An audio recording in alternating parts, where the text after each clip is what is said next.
And then I realized it like when I was like going through the first essay, and then Did you? oh, I know. Plus the second essay was nearly impossible. I think it was requiring high information. And in my breakout session, that wasn't covered, right? So my breakout session, I don't know about we're the yours. same one. Oh, that's right. That's right. Well, you remember the first breakout session?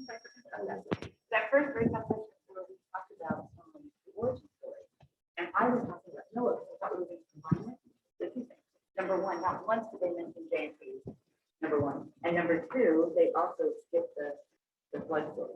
Okay, You're fine. We're running late, so it's fine. You're going to my next slide. I just want to get through this one since we are recording. I want to make sure the people who watch afterwards know where we're at. So today we want to talk through what different types of questions show up on the quizzes and tests, how to navigate them. More importantly, though, I think than what is going to be on the test is why is it going to be on the test. And oftentimes this may sound not tricky. It just helps. It's a strategy. If you know why something's on the test, a lot of times you can figure out what is going to be on the test. And so this gets to questions you've been asking Terry about. What do we need to study for? What's going to be on the test? Starting with the why helps a lot. So you have already shared this, but any other thoughts you want to share with me at least about how you felt about that exam? How do you feel about tests in general and more broadly? This is the first test the first years have had, right? Did you feel prepared? I personally felt like prepared, but it was definitely like a little bit difficult for this in the sense of like now that it required more thought, but it's more like application of like application of things that we learn instead of like not like Or like comprehension, right? Yeah. Which was like kind of cool in a way, Mm-hmm. but it was also kind of like just like surprising. Got you. And then for me, like I feel like it's like right out of like second essay was like just kind of like broad. Mm-hmm. You know what I mean? And like very focused. So, but I don't know. I don't think it was awful by any means, but I definitely think it's like it definitely was a good like first. Okay. We also had like the time. Like I said, it definitely does take like getting used to it. Mm-hmm. So like go more with it. Got you. Other thoughts, Terry? Yeah, I mean, for me, it's exactly the same thing. And I think if you look at the test question or value, if you look at go back and say, I don't feel like we were prepared for that. And I met with my leader, literally, on a Friday, just to say, I'm really unclear about this. Because I really get a little bit stuff that I like as well. Prior to this, we talked about this comes out of J&T. And there was a ton of J&T. And I do remember deeply that Professor Nam was so good at engaging us. Pick the J&T slide on the last presentation. And I finally figured out how to go back and find it. So it really kind of, it turns out that was, at least for my particular office, that was a big part. Have you received the results from your test yet? Yeah, okay, so you don't know if you failed yet. And then what was the makeup of the test? Was it all short essay? Were there multiple choice? Was it true, false? How was it comprised? It was multiple choice. Well, we used to have different tests, but it was like 10 multiple choice tests. Yeah. Okay. Okay. And we had like something that we talked about last time. That would be on the Okay. was there, but it was worded a bit different. Okay. It was like I would do like this thing. Like I thought it would be like tell us why or why not, but this one was like tell us definitely why it is. You know what I mean? So that had like I had to like think a little bit. Do you remember what the prompt was? Tell me why. What? Okay, so it was did the exit happen? Why not? Okay. I was more like ready for that, but it was like tell why it did happen, like it was like prove why it did happen. But okay. Like in a, like a learning sense, it was cool because it was like a curveball. But also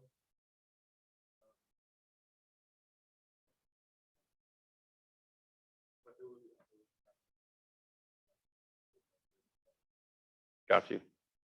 So here's the challenge for me, because I knew this, we all knew it was gonna happen. But here's what he asked for. He asked for biblical references. Hmm. And so for me, that's never been talked about. In fact, he made a big point about, you have a phone. So I don't need you to know, to look up that this is, Exodus 25.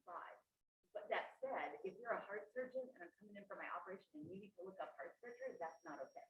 So he made that big reference, and then all of a sudden in the test, Hmm. it was like, okay, for both questions, make reference biblical references, which was not, yeah, that was very much of a curveball for me. Do you think he was saying to refer like scripture and verse, or to just refer to this story or a passage? Yeah, I mean, just because I think reading it with a context or no citation, just like in Exodus, you know what I mean? Or like I kind of just went through it.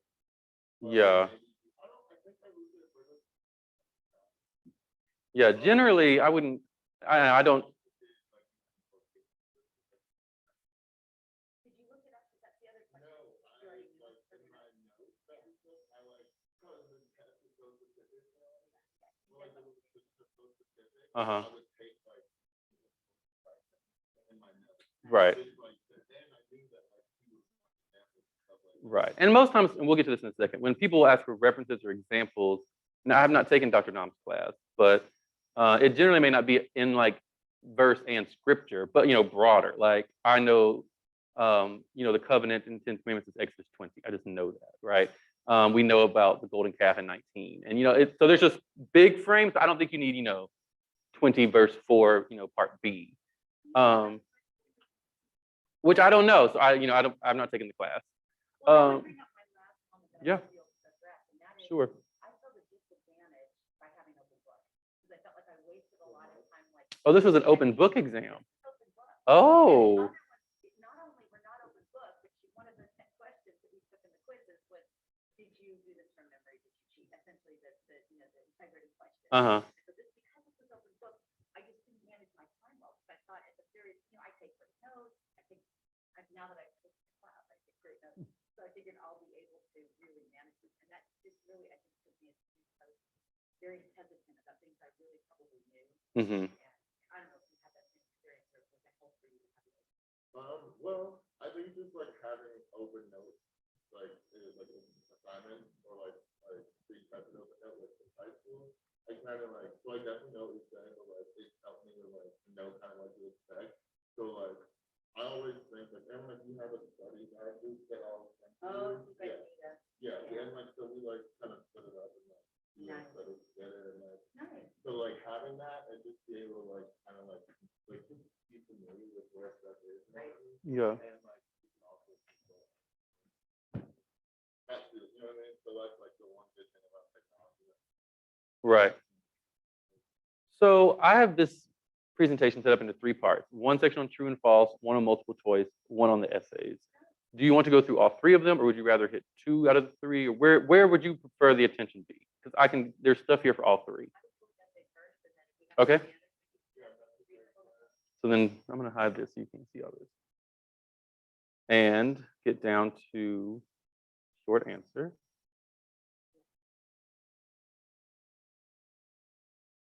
Okay. So the number one thing you want to do with a short answer prompt is consider the purpose. So again, this is starting with the why and then moving to the what.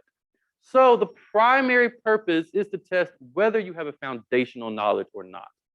So Mitchell, as you're saying, some of these questions assume you have comprehension, right? Comprehension is often tested in true, false, or multiple choice in terms of can you get the exact answer, the year, the person, the event. But a short answer starts with the understanding that you have a foundational knowledge of the material, and they're interested in then how you use that comprehension, right? They're not, and this is a tricky one, and it depends really on the subject. Some will have you move toward interpretation and analysis. Y'all know what Bloom's taxonomy is?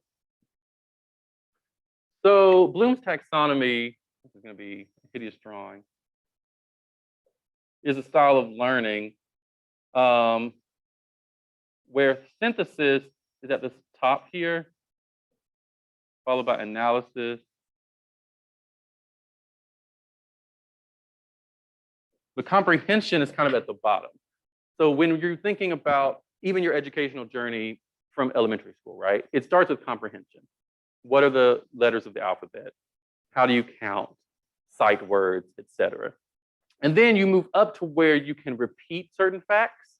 So, middle school, even earlier than that, 4th or 5th grade social studies, right? Who was the 16th president? Abraham Lincoln, right? You can kind of recall things. As you move up the taxonomy of education, you get toward analysis. So I can take a passage of literature or a passage of whatever and analyze, right? This is what we do in high school English. Macbeth means X, Y, and Z. This scene in 1982 is da da da da da, right? When you get to the very top, it's synthesis. So that's when you're kind of taking two analyses and putting them together.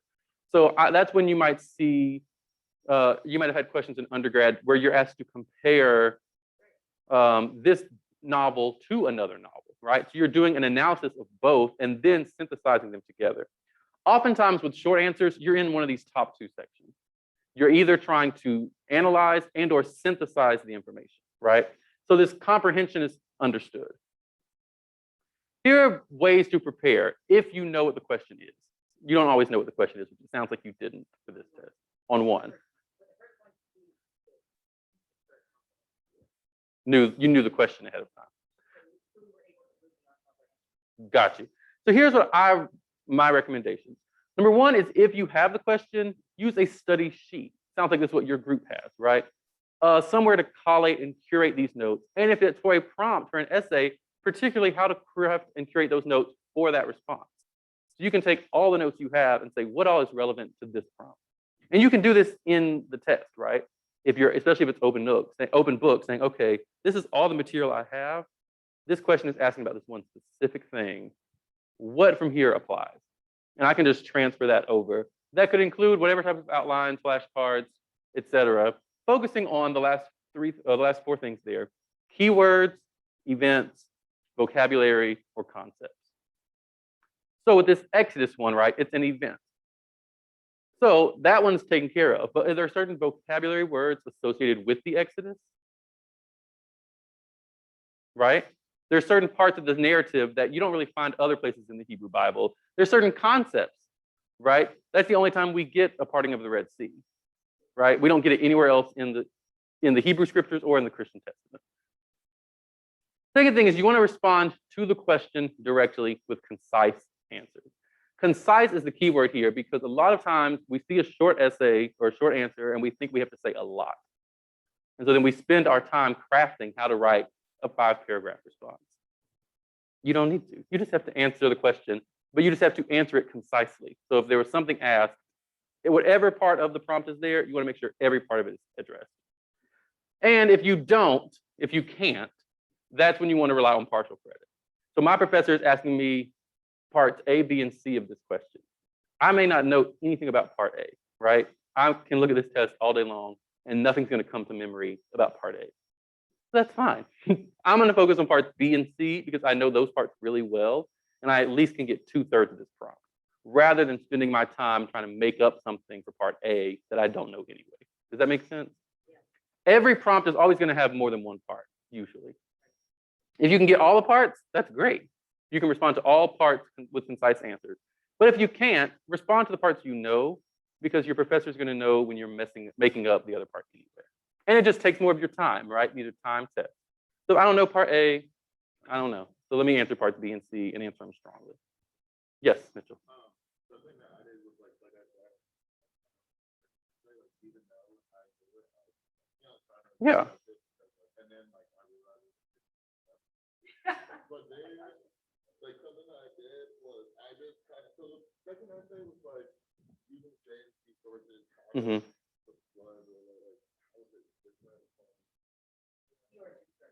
Mhm. it's very much synthesis. Yeah. Yeah. And you're comparing, right? If you're comparing the Exodus story with origin stories, yeah, those are doing two analysis and then a synthesis, right? And when you're saying origin stories, you mean like Enuma Elish origin stories, or biblical Genesis 1 or 2? Okay.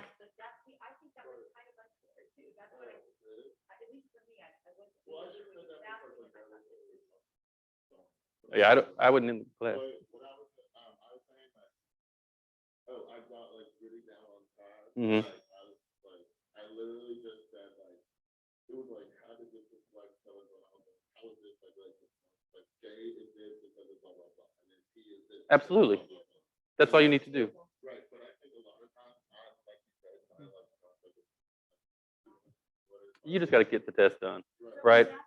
That's for me, that's exactly what happened to me is I answered maybe literally I think 3 lines about JMT. Right. But then I went to looking stuff up and going through my notes and saying, okay, this is correct. They talked about this, but where is it? What does it look like? Because it wasn't this idea of the comparison between the blood. Right. So for me, it was I think the lookup where the partial. Well, I don't think he even did the partial. I think he was doing the B. I think he's just responding concisely. So again, you don't have to take it and make it a paragraph like we think we do. I'm one of those, right? I see a short answer and I think I've got to, start an introduction. You don't. You just have to say, good morning. You just have to say, no, Jay is related to this because of example, right? You have answered, you've responded directly to the question concisely. And then if there's a second part to it, good morning, such and such is related to such and such by blank, right? A concise response, that's all you have to do. And it will make a paragraph. It may not be a sweet and flowy paragraph, but it'll be there, and yeah, right. The goal is to answer everything. And if you can't, to answer what you can. Other questions here? Here's ways to do that. Number one is people in place. So if this question about the Exodus, for instance, who are the people involved? Hold up, right? You start with the basics, right? Who is in this narrative? This goes back to maybe 3 weeks ago when we were talking about, how to take our work and make them stories, right? How to narrativize them, right? This is all the Hebrew Bible is, a collection of stories, told in different ways, from different perspectives, different origins. But I can start with just the basics. Who is involved in the story? And if I can just name those things out loud, they will at least start to trigger some other thoughts, which then lead me to concepts and ideas, right? So I can think about, okay, this involves Moses and the people of Israel. And on this side, Pharaoh and Egyptians, right? People, it's in Egypt, there's a place. We're traveling through a lot of places, right? What are all the places? Absolutely, right? What are the concepts and ideas? So now we move to the more theoretical or the broader. And these may be subjective, but for you, what are the concepts or ideas in the Exodus story? Yeah, absolutely. Yep. Yeah. Right, divine. We have some interaction with the divine, right? Yeah. Perfect, right? We have the people and the places, and if necessary, we can get to the end, right? Dates and events, the storyline, right? The plot. But what we're being asked to do most in these short essays is to get to that middle section. Why does it matter, right? For you all, why does the Exodus story matter? Why would you think it would be on a test?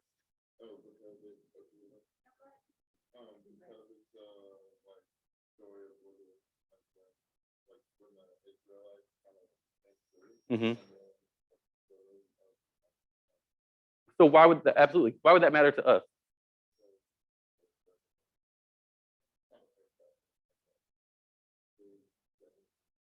Well, we're still in Judaism at this point, right? Yeah. Yeah. Okay. What about those of us who are in whatever types of ministry settings? Yeah. Absolutely, right?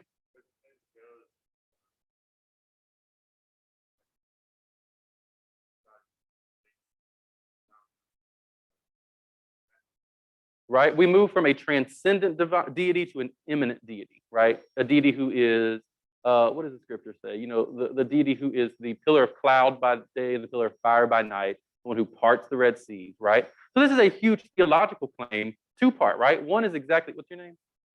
Grant. Grant, good morning.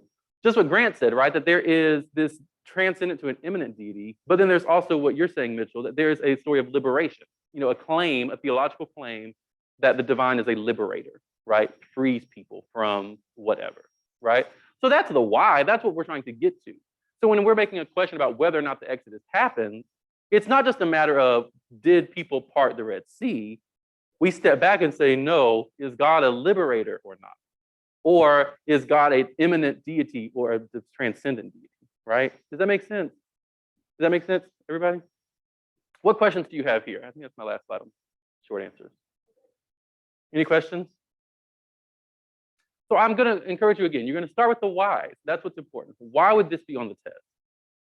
Which is what we just did. And if you can kind of start there and then work backwards and say, okay, well, what then are important? What parts of the story are important for what we just talked about? For God to be a liberator and for God to be immanent. There are certain parts of the story that have to be there. And so that's when we kind of can move backward then to dates and events for people in place. And then we'd go back to making sure we just respond to every part of the question concisely. And if we can't respond to every part, respond to the parts we can and get whatever partial credit we can get.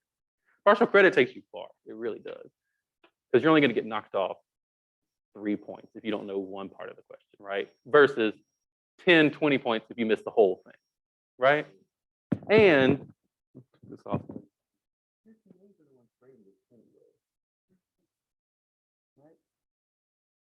right?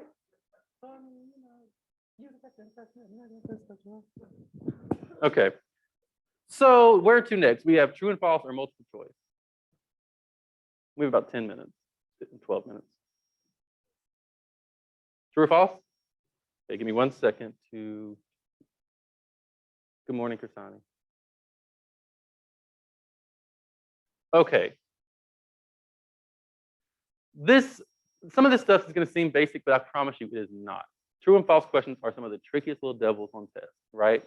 Because they are nuanced to that specifically. That's why they seem easy. There's only 2 options.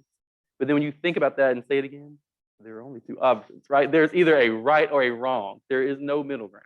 There's no partial credit, right? For true and false, of course, every part of the sentence has to be true. Every single part. If one part of the sentence is false, then the whole thing is false, right? So, true or false, Moses was a paradigmatic leader who was called by God at the burning bush, received the 10 commandments, helped the Israelites escape Egypt, and led them into the promised land, Canaan. False. Why is it false? Yeah. Right? He didn't get into Canaan, right? There's a big conversation between him and God and Yahweh saying, you're not going to Canaan. But every other part of that's true, right? So if you're reading it on a test, moving quickly, you're going to say, yeah, true. But there's one part that's not, right? And I would be willing to bet many of us, particularly people in our churches, they don't know that Moses didn't go into the Canaan, you know? So, you're going to think, even if you try to rely upon Sunday school history, yeah, that's Moses. No, baby. Okay, second one. Long sentences often include phrases set off by punctuation. If one phrase is false, the whole statement is false, right? So this is the same thing, but on a larger scale. So you have to pay attention to the truth of the phrase. This one, it sounds like may trip y'all up, so we'll see, just because whatever J and P did for y'all. J is associated with the second creation account. It describes God in anthropomorphic terms and is the only source that calls God Yahweh. Why false? Right? We have a whole phrase that's wrong, even if the whole beginning of the phrase is right. So do you see how with both of these examples, if you're just kind of speeding through the true false, you'll think true or true. You'll just kind of work your way through it.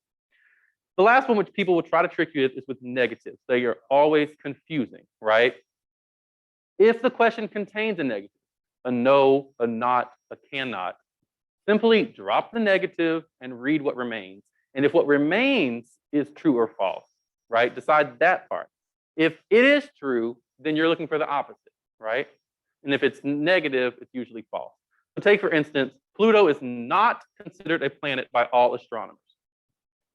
If we take out the not, Pluto is considered a planet by all astronomers. Is that true or not? No, right? So when we put it back in then what is the answer to the original question? Right.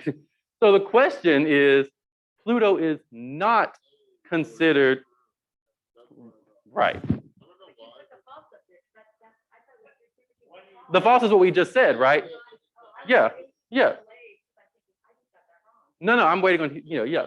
So Pluto is not considered, when we take out the not, let me go back so we can see the lines. When we take out the not, it's false, right? But then we have to put the not back in, and it makes it true. Tricky, I don't know why they exist. Tricky question. I don't know why tests exist, but that's a different story. How about this one? The Old Testament canon was not still being formed by the end of the exile. So we take out the not. The Old Testament canon was still being formed by the end of the exile. That's true, right? So we put the not in, and then it's false. It's tricky. Because that's the intent, is to throw you off. The intent of the enemy. Still kill and destroy. This is the easiest trick, though, and this is the only one I can really offer when it comes to negatives. It's just take out the negative. Just remember to go back, right? So if you take out the negative, whatever the answer is there, reverse it, and then move on. Qualifiers can make general statements likely to be true. Let me pull up something here. I'm prepared.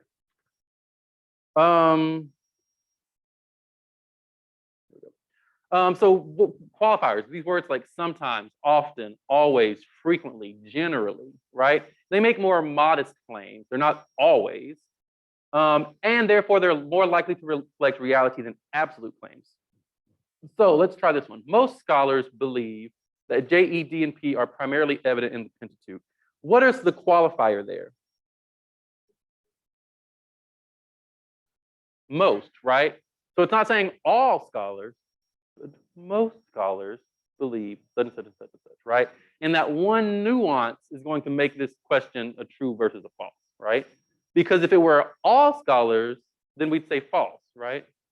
Because it would be false if there's at least one scholar who doesn't say that. Then it can't be all. But when we say most, more likely to soften this up, and we say, yeah, okay, most would. That contrasts with absolute qualifiers. The ones like no, never, none, or always, every, entirely, only, right? These ones that are more strict.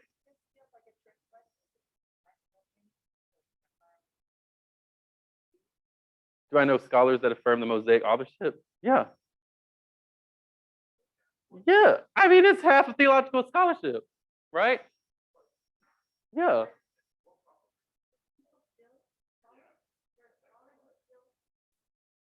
Right. Which is why, look, this is the point of these types of questions, is to help you think, is this a all or none? Generally, if you have a question with an absolute qualifier, look at the thing.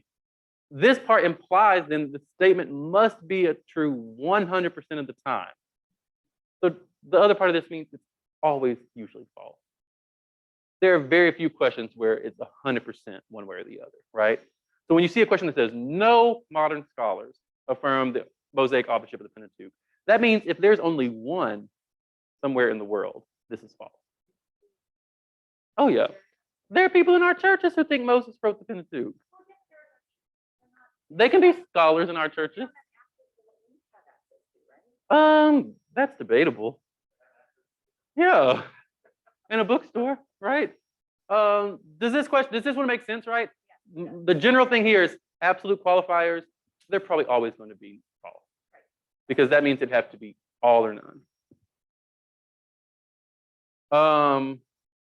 What about this one? All scholars believe that J, E, D, and P are only found in the Pentateuch. False, right? All scholars, not true. I think we have time to do multiple choice. We'll run through them real quick, at least parts of it. Number one is you want to read the question first and think of your own answer before reading the choices. The choices will flip you up. Whether the right answer will be there. Whether you see the right answer or not, right? Look at the question and make sure you know the answer, right? After you've considered your answer, then look at the choices and select the one that most reflects your answer, right? It's not a good option to look at the responses and say, and try to just weasel your way through. There are times when you may need to do that, and we'll get to that in a second. But generally, you should know the answers, right? You've studied. So let's take this one for example. Genesis 4 specifies that Cain's offering to Yahweh was rejected because why? So we're going to think of our own answer first.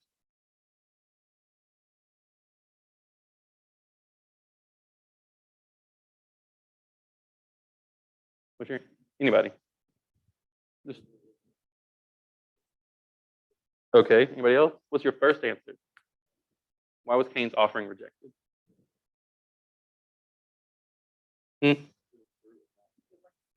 Right? Everybody have an answer? So now let's look. We have options, right? So now we'll look at the multiple choice and say, okay, we have, it wasn't meat like Abel's. He didn't offer using the correct rituals. His heart wasn't right. He was fundamentally evil and hated his brother. None of the above, right? Now we're going to think of which of these is the closest to what we thought, right? Right. So you could even read this with a true false, right? Some of these are just false, right? Terry, you're exactly right. The next strategy, we're moving questions here as we go through these. But the next, no, you're right about what we want to do next, which is to eliminate options we know to be incorrect, right? So if there is a stump, right? Mark through it and say, you know what? I know it's not this. Because there are always those that we just know aren't true, right? So how about this one? Which of the following is not part of the prophets in the Jewish organization of the Hebrew Bible? Have y'all gotten to the prophets yet? Okay, then I won't make you answer that one. Unless you know the answer.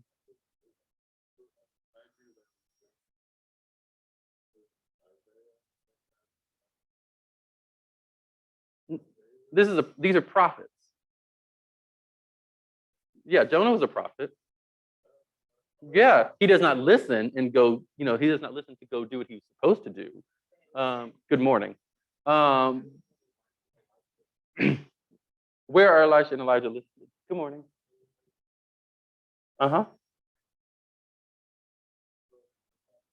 This would be we're looking at, this is a trick question, so I haven't gotten there yet, right? But this is talking about which section within the Hebrew Bible would have been within the prophets section.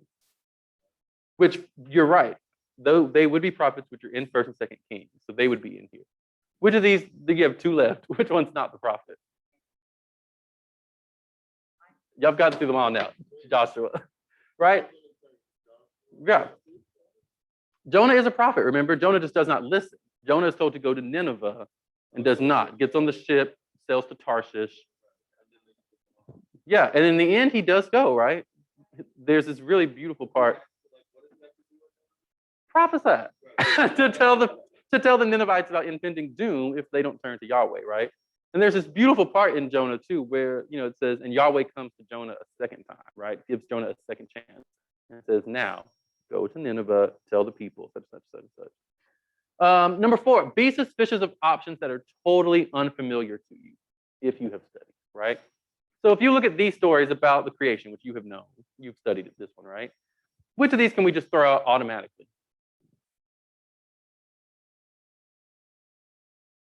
Now,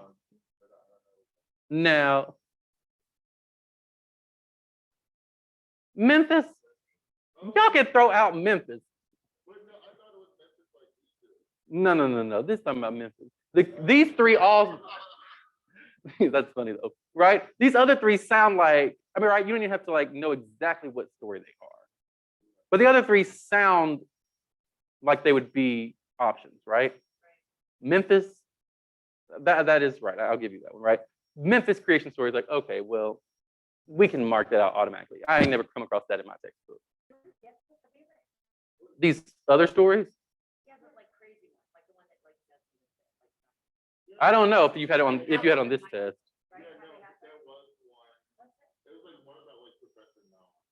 Those are great. Okay, last 2 slides and then we got to go. Number 5, pay attention to all the above questions.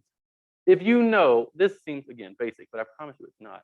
If you know that at least 2 of them are correct, they all are, right? Most times, and I'm not going to say this as an absolute because remember we just talked about absolute qualifiers, but most times when you see an all of the above, it's generally going to be all of the above. It's very rarely on there and there's not, it's very rarely on there and it's not all of the above, right? And then lastly, this is the same thing with the true false. You have to beware of the negatives and the absolutes. So you look for the ones that have qualifiers. So an example of which of the following does not characterize the creation story found in Genesis 2 or 3, which one would you look at if you're thinking of the text itself? Looking at the words of the responses, I mean. So which ones, let's start this way. Which ones have the negatives or the absolutes? B, right? Not, right? It has a very strong negative. And who's to say it's not structured as Genesis 1, right? What about C? Does C have a negative or absolute? Right? It gives us a little bit more room to think. It may, right? D is, right? This is a polemic against the Babylonian account of creation, which is different than maybe or could be considered, right? It's an absolute is, or a considered part, right? Doesn't say possibility. So we have to think about the nuances of those words. And instead, and that's not necessarily saying that anytime there's a qualifier, I mean, a negative or absolute, it won't be the right answer. You just have to be sure it is because that's making a claim of fact versus could be, maybe, almost, sometimes, right? Or often or sometimes. Does that make sense? I think we've hit it out. We've done it out of order, but we've hit all the slides now. And we're right at 3:37. So go in peace, friends. See you next week. Oh, we're not seeing you next week because it's fall break. So do not come here because I will not be here. Will not be here next week.